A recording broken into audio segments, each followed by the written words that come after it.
My name is Elara. On the very day, my father was slated to receive an award for his so-called patriotic contributions. A text message from him lit up my phone. It read, "Don't you dare show up in the theatrical getup of yours." My own father, referring to my uniform, my entire life's work as a getup. Sometimes, the past wounds aren't inflicted by enemies on a battlefield, but by the very people who are supposed to be your staunchest allies. Have you ever been made to feel like a ghost in your own family portrait? Before I tell you how my father's face tentacly bleached bone in the middle of a gilded ballroom, take a moment to subscribe and let me know where you're listening from. Believe me, you won't want to miss what happens when a custom becomes the one reality no one can afford to ignore. The irony of the evening was a bit a pill to swallow. My father, Mark Storm, a tech magnate who made a pesan as a wet insto captions and server uptime, was to be added the exclusive at the Red Hotel's annual Patriots Gala. Serisan, his company, Thorn Dynamics, had made a series of high-profile donations to veteran support initiatives. Meanwhile, Uno, his daughter, General Elara Vance of the United States Air Force, was regarded as his greatest miscalculation. My brother, Julian, sepalishtera apparent, never missed an opportunity to remind me of this. To them, my career wasn't Sebas. It was a stubborn act of defiance. As one day not my potential to marry well and take a cushy executive role within the Thorn Empire, a life of curated luxury, I had actively chosen to forsake. This dismissal wasn't a recent development. It was the very atmosphere I breathed whenever I stepped into the family penthouse. A sterile palace of pleasant chrome overlooking the city skyline that always felt colder and more alien than my modest apartment near Andrews Air Force Base. I can still hear my father's voice at family gatherings. His was dripping with unveiled disapproval. Elara, darling, couldn't you have worn something normal? He'd say, gesturing with a dismissive flick up his wrist toward my Sebas dress uniform. My official portraits, the ones where I stood remembered straight, adorned with dedications I had earned through sweat and sacrifice. Whenever displayed in the main living area alongside Julian S. Smack designers of type photographs. Mine were relegated to a back corade, like a shameful secret best kept from influential guests that afternoon. My dress blues were laid out on my bed with military precision. The deep, rich blue of the jacket, the crisp white of the shirt, the razor sharp crease in the trousers. My medals, each one a silent story of a deployment. A commendation, a mission accomplished, were polished to a mirror shine. Irena Finger, over the 4 silver stars on each shoulder board. Arenque had achieved through decades of relentless study and weaving dedication and countless sleepless nights. To me, this uniform was a second skin, the embodiment of everything I was and everything I stood for. It was the army I had forged for myself, far from the suffocating shadow of my father's wealth. It was my honor, my very identity. But to them, it was just a collection of fabric, a childish game of make-believe. My gaze drifted to my bedside table, to a faded black and white photograph. It was my maternal grandfather, his pilot's uniform crisp, his smile genuine as stood by his P-51 MUSTANG. It was my inspiration, the quiet hero, whose stories had set me on this path. I often wondered what he would think if he were here now. I knew, without salute certainty, I wouldn't see a getup. I would see his granddaughter, carrying a legacy of Sebas that no amount of money could ever purchase. A pen of profound loneliness struck me, a deep-seated yearning for a single member of my own bloodline who understood the language of my soul. A language of duty and honor that was a telephone in my father's house, as the stick be. A familiar not of anxiety tightened in my stomach. I knew I had to go. Not showing up would only provide them with more ammunition, more proof of my supposed immaturity. I could already picture the scene, the kind smiles, Julian's condescending remarks about my government's LA, the pitying glances from my father's business partners. Every family function was an emotional minefield. I had to navigate with painstaking care, deflecting hurtful barbs with a forced smile and a quick change of subject. I felt like an outsider in a play where everyone else had their script memorized. While I was a rebellious actor, refusing to say my lines, it wasn't that my phone was done se dresse. A sharp, intrusive sound that sliced through the quiet of my apartment. The screen lit up, a message from my father. My heart did a familiar, foolish little leap, a mix of pathetic hope and well-practiced dread. Perhaps it was a word of engagement, a rarely branch. But as my ask in the wets, Sea was punched from my lance. Don't you dare show up in the theatrical getup of yours. It's an important night. The wet getup seemed to glow on the screen, a digital insult that felt as real and as stinging as a physical blow. It wasn't just criticism. It was in order to make myself small. To be ashamed of WH, I was on his big night. I had barely processed the impact once the phone rang. Julian. His name on Sekoleide was enough to make my stomach chen. Ian said, unable to form a word. He didn't need to. His sleek, condescending left echoed down the line. Hey, sis, they told me he texted you. Seriously, just leave the Halloween costume tome. Don't embarrass us tonight, okay? Throw on a nice dress. Ve a normal pesan for 11. Se wey spet se words normal pesan was a final straw. My brother is a Mackey, my father is a contempt. It all coalesced into a suffocating vortex of humiliation that left me gasping for air. Feeling more isolated than I ever had in my life. I ended the call without a word. Sense in silence was deafening. I sat on the edge of my bed, the phone still clutched in my hand, the weight of a lifetime of their disapproval pressing down on me. Tears pricked the corners of my eyes, threatening to fall. For a fleeting moment, I considered giving in. Taking off the uniform, zipping up a cocktail dress, and playing the part of the dutiful dote they so desperately wanted. But then my gaze fell again, first to the photograph of my grandfather, and then to the 4 silver stars on my shoulder boards. A wave of ice flowed through my veins. ITWASNT said not felt anymore. It was a cold, sharp-edged clarity. The humiliation was calcifying, hardening into a resolve of tempest steel. I would not hide tonight. Tonight, they would see the truth. I dressed with a deliberate, almost ceremonial precision.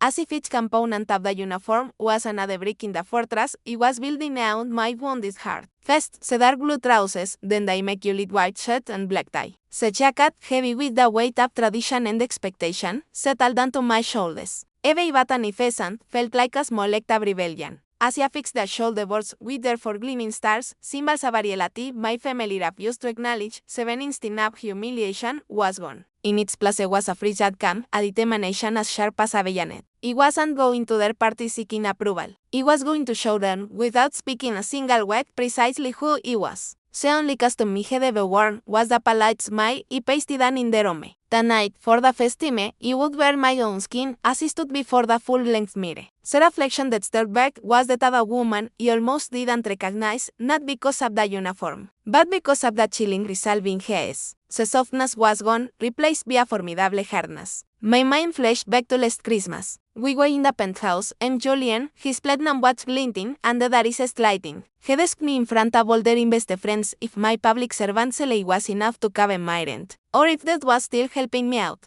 The sneaking that filled the room. My father's gaze, that offered no defense, but instead seemed to share in the joke that may fan the flames inside me. They had always made me feel small, as if my entire existence was a passing phase. A game I was taking far too seriously. I drove my practical sedan through the glittering canyons of the city. Past gleaming towers of corporate power, each one a monument to the kind of success my family was up. The sun was setting, painting the sky in violent streaks of orange and purple. A scene beauty that was a stark counterpoint to the storm brewing within me. Every mile that brought me closer to the Red Hotel felt like a step toward an inevitable reckoning. A battlefield where the weapons wouldn't be munitions, but gazes, silences, and the crashing weight of reality. The naps were gone, replaced by a strange, unassailable sense of purpose. It felt like preparing for a critical mission, one on which my own emotional survival, my very right to exist without apology, depended, halfway across the bridge. My phone buzzed again and the passenger said. I ignored it, but the screen flashed to life with an Instagram notification. It was a photo Julian had just posted, and my father, beaming, champagne flutes in hand, standing by the grand entrance of the hotel. The location was tagged, the Red Hotel Patriots Gala. The caption was a gerane directly at my heart. An incredible night and in a great man. Just missing the family's lost little lamb to make it complete. Lol. The public making, the supreme confidence that they had been cowed into submission was like pouring hot fuel on a fire. They thought they had broken me. They had no idea what they had created. Far from crumbling, that final insult armed me completely. Celeste twist popped out y vaporated into the cold night air. My knuckles turned white as I gripped the steering wheel. This was no longer just about me or my personal pain. It was about the uniform I wore and the men and women who wore it with honor. It was about my grandfather's legacy, a legacy of Sebas they had trampled with their designer shoes and nur money arrogance. To them, the family legacy was a portfolio of stacks and black-shaped properties. To me, the only legacy that mattered was stitched into the very fabric of my uniform, forged in sacrifice and duty. Tonight, those two legacies were on a collision course, and only one would be left standing as he pulled up to the grand canopied entrance of the Ethelred. A young belay in a crisp uniform rushed to open my door. Stopped short, his eyes widening as they took in the 4 stars on my caresse placket and then the matching ones on my shoulders. Straightened instantly, his Dimine shifting from Sebas industry politeness to genuine, unquestioned respect. Good evening, General, said his voice firm. In this world, it was not a disappointing dote or the way we existe. Here, it was somebody. Here, my head upheld a profound significance, a weight that my father Andrade, with all their brilliance, could never comprehend.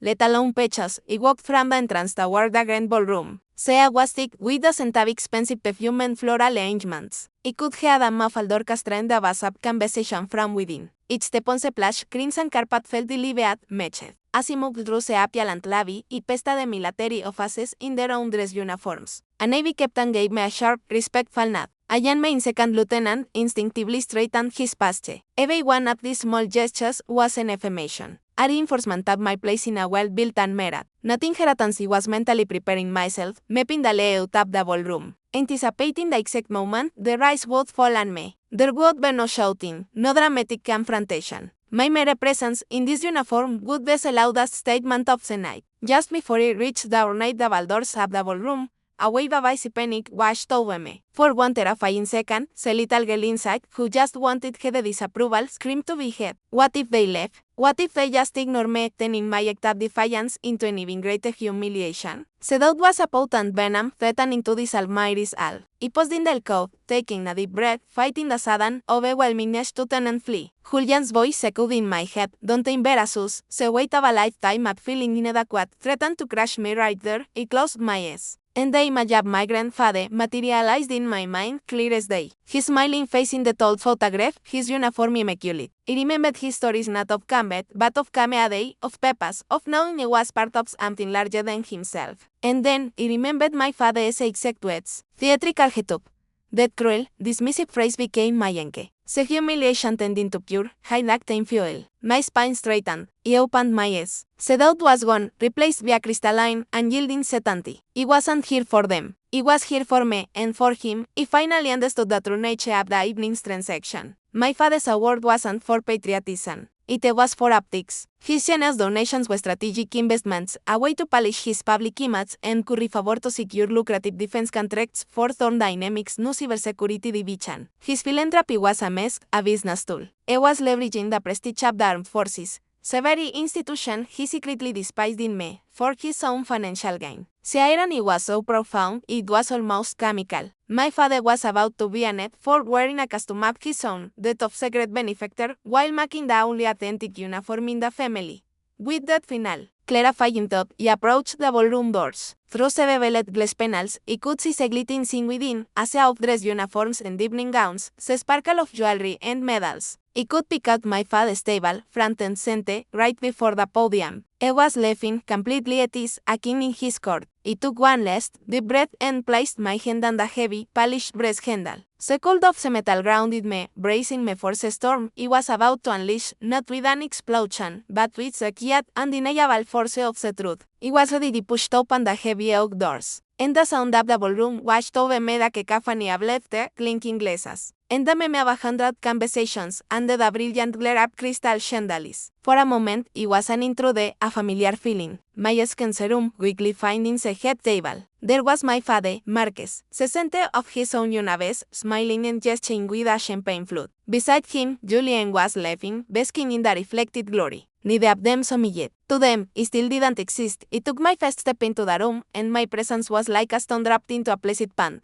The pulse of silence spread outward. It started with the curious glances of guests near the entrance. Then, as he advanced further into the room, conversations faltered and died, replaced by whispers. I felt the collective weight of hundreds of eyes on me, taking in the immaculate dress blues, the ribbon neck on my chest, and above all, the 4 silver stars gleaming on my shoulders. My heart beat a steady, powerful rhythm against my ribs, like a drum beat signaling a charge.